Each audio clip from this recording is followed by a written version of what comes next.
জাতীয় ঐক্যমত্য কমিশনের সঙ্গে রাজনৈতিক দলগুলোর আলোচনার আজকেও অব্যাহত ছিল। এই আলোচনার অগ্রগতি বিষয়ে জানাবার আগে একটি বিষয় অবহিত করতে চাই, সেটি হচ্ছে জুলাই অভ্যুত্থানে আহত এবং নিহত পরিবারদের সংগঠনের পক্ষ থেকে আজকে ফরেন সার্ভিস একাডেমির সামনে শান্তিপূর্ণ মানববন্ধন অনুষ্ঠিত হয়েছে। তাদের বিভিন্ন দাবির মধ্যে আছে জুলাই সনদ জুলাইয়ের মধ্যে ঘোষণা করার বিষয়। আমরা এই মানববন্ধন কর্মসূচির সাথে আন্তরিক সংহতি প্রকাশ করছি। ২৪-এর ঐতিহাসিক জুলাই গণঅভ্যুত্থানে আহত ও নিহত পরিবারগুলোর প্রতি আমরা গভীর শ্রদ্ধা এবং সহানুভূতি প্রকাশ করছি। জাতীয় ঐক্যমত্য কমিশন ইতিমধ্যেই জুলাই সনদ প্রণয়নের লক্ষ্যে গত ফেব্রুয়ারি থেকে কাজ করছে। রাজনৈতিক দলগুলোর সঙ্গে প্রথম এবং দ্বিতীয় পর্যায়ের আলোচনার মধ্যে দিয়ে বেশ কিছু গুরুত্বপূর্ণ বিষয়ে ইতিমধ্যেই ঐক্যমত্য হয়েছে।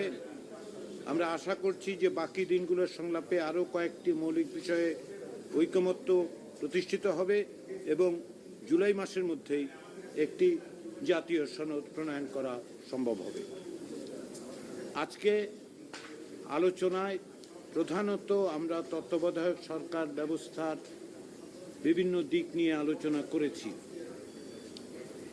আপনারা জানেন যে সমস্ত রাজনৈতিক দলই এই ব্যাপারে একমত যে নির্বাচনকালীন তত্ত্বাবধায়ক সরকার ব্যবস্থা পুনঃপ্রতিষ্ঠা করতে হবে, যার অর্থ হচ্ছে যে নির্বাচনকালীন তত্ত্বাবধায়ক সরকার ব্যবস্থা পুনঃপ্রতিষ্ঠার জন্য সংবিধানের ১২৩ অনুচ্ছেদের ৩ উপ অনুচ্ছেদ সংশোধন করতে হবে এবং সংশোধিত ভাষ্য হবে ত্রয়োদশ সংশোধনীর বিধান, যা পঞ্চদশ সংশোধনীর মাধ্যমে পরিবর্তিত হয়েছিল।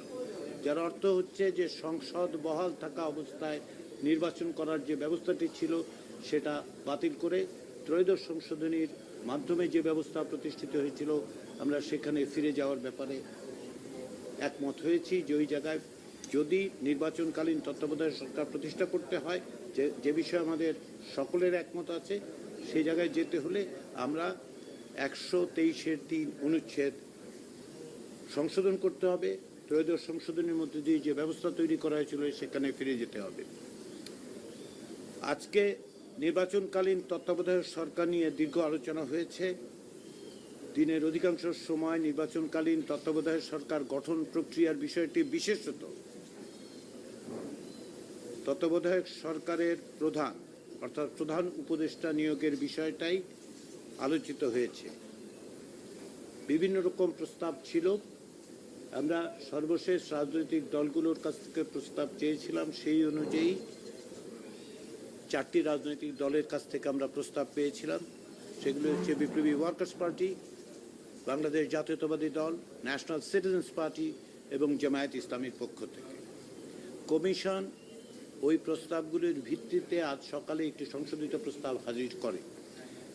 অধিকাংশ দল মনে করেছে যে এই সংশোধিত প্রস্তাবের মধ্যে গত কয়েকদিনের আলোচনার বিষয়গুলি প্রতিফলিত হয়েছে। একই সঙ্গে রাজনৈতিক দলগুলোর পক্ষ থেকে যেসব প্রস্তাব দেওয়া হয়েছিল সেগুলোকে সমন্বিত করা সম্ভব হয়েছে। তারই প্রেক্ষাপটে বিভিন্ন রকম আলোচনার মধ্য দিয়ে কিছু সংশোধন সংযোজনের প্রশ্নটা ওঠে এবং সেই লক্ষ্যেই, সেই আলোচনার প্রেক্ষিতেই কমিশন দিনের মাঝামাঝি সময়ে আবারও বৈঠক করেছে এবং বৈঠক করে আরেকটি সংশোধিত সমন্বিত প্রস্তাব উপস্থাপন করেছে। এই প্রস্তাবটিতে বিস্তারিতভাবে প্রধান উপদেষ্টা নিয়োগের পদ্ধতি বলা হয়েছে।